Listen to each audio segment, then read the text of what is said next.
Hiya! This vid is all about why I don't have nipples, which is the question that people ask me the most. Not like random people in the street, but like people in the mastectomy community.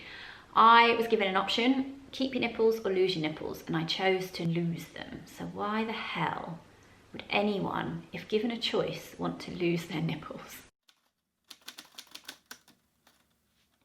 First of all, this is a personal choice and it should be a choice. Your surgeon should give you an option, especially if it's prophylactic, if you're doing it as a preventative measure.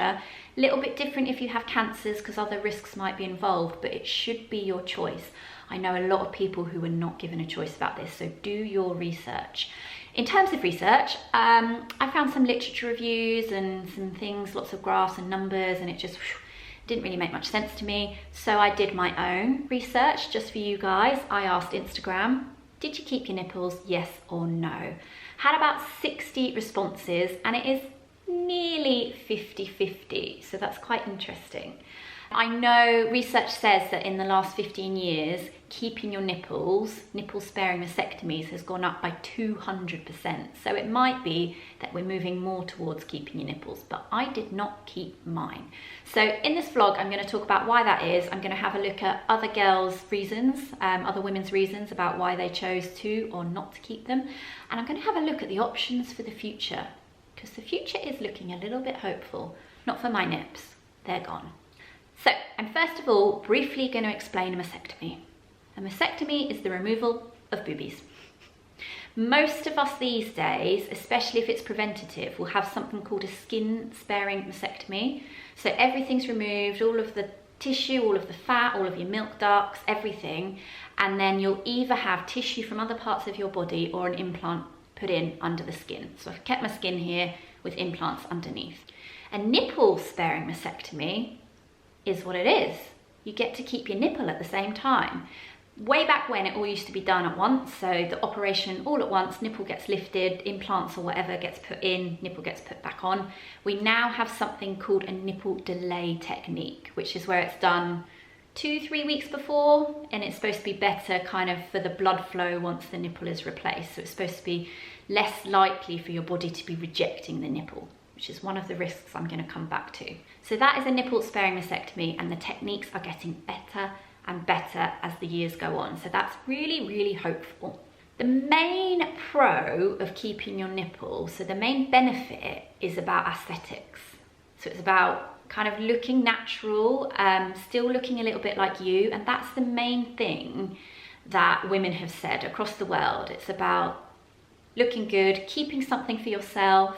The trauma of having a mastectomy is quite high anyway, so at least just keeping a little bit for yourself. Psychologically, it should be easier for the recovery because you're still seeing boobs. I see naked things. I see scars like this, which is psychologically quite difficult. So the main purpose is aesthetics. They don't have any other purpose really. So you can't breastfeed, you won't be able to breastfeed, and there isn't sensation. But again, I'm going to have a look at that in a little bit. Most women do not have sensation, but the future is bright. Now, interestingly, although the main reason to keep them is about aesthetics and looking beautiful, that is one of the reasons I lost mine. My surgeon said to me, and I do believe Joe's said to her as well, that they would look wonky as fuck. That was surgeon terminology. They didn't say that. That's just Joe's interpretation. But yeah, because I have really big boobs, and because I was having to have a little bit of a reduction at the time, all of my skin has been removed. They basically couldn't guarantee that they would be central. And they said they would have to lose the areola because mine were quite big. They would have to be reduced, and they basically wouldn't look like my nipples anyway. So aesthetically, I was like, nah, I'm not bothered. But the main reason people don't want to keep their nipples is because there is a potential risk that you could get cancer in the leftover nipples.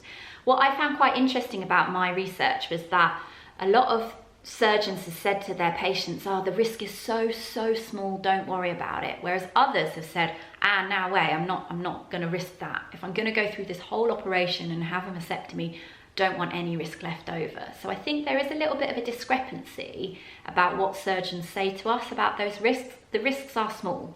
The risks are very small. A lot of the studies that I've looked at though, I think the longest one was about 36 months.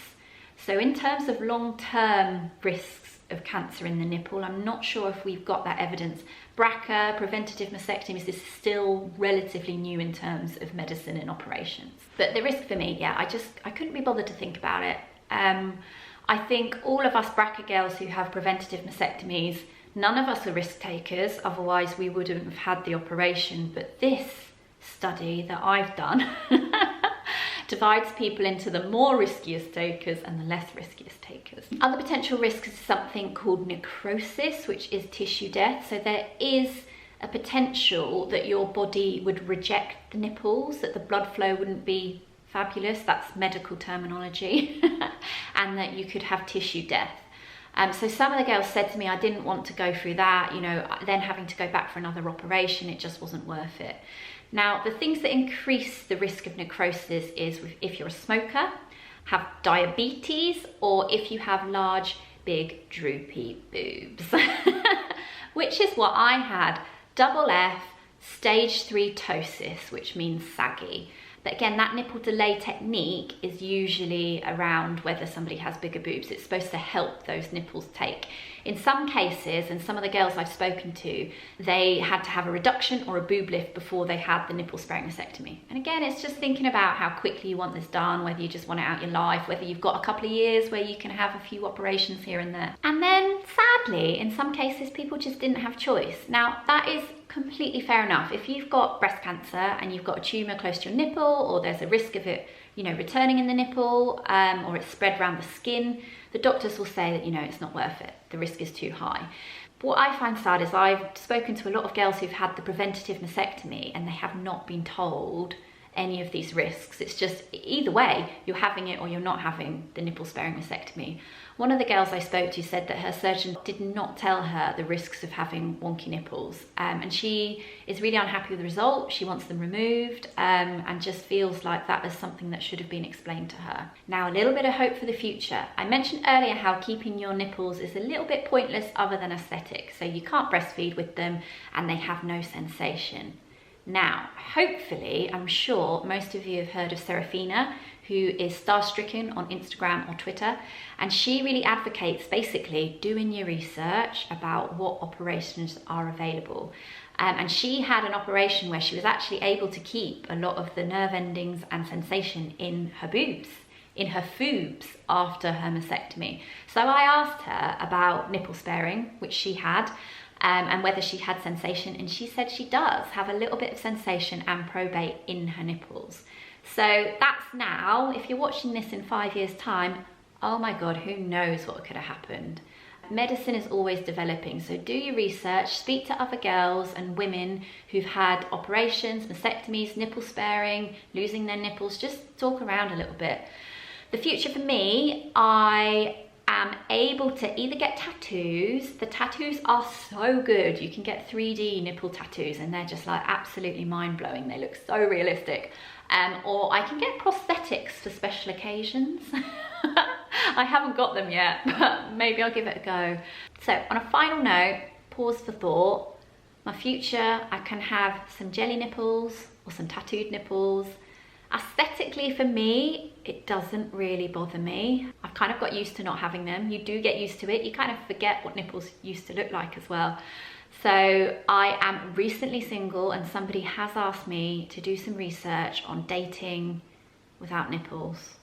So I'm gonna do it just for you guys and I'll let you know what I find. Thank you for watching. You can ask me whatever questions you like. Contact me on Instagram. I'm really happy to talk about it. And subscribe and like so more people can find these very informative videos about nipples and boobies. I'll see you soon.